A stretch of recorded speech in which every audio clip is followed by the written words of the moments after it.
অভাগিনী জননী।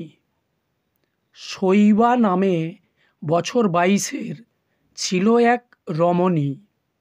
এক পুত্রলয়ে কুঠিরে বাস করত জননী।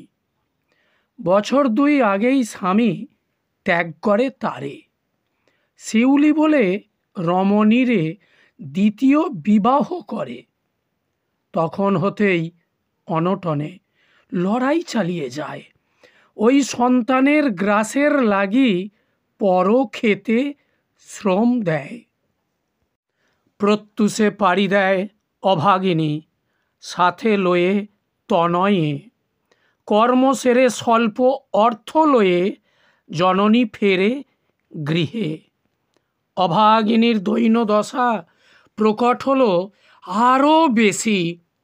কর্মকালে শৈবারে সংবাদ দেয় এক চাষি। অদূরেই মা পুত্রেরে বসিয়ে কর্মে ছিল মগ্ন। পার্শ্ব ঝোপ হতে শেয়াল সন্তানে করে ছিন্ন ভিন্ন। সংবাদ শুনে শৈবা দা লয়ে তরায় দৌড়ে আসে। ততক্ষণে পুত্রের দেহ পরিণত হয় লাশে। চমৎকৃত জননী দেখে শেয়াল করছে টানাটানি। সপাটে ছুঁড়িল দা পশুরে, বাকি তখন অর্ধেক দেহখানি। পুত্রের রক্তাক্ত দেহ দেখে মূর্ছা যায় জননী, আর ফেরে না জ্ঞান। মৃত্যুর কোলে ঢলিল রমণী।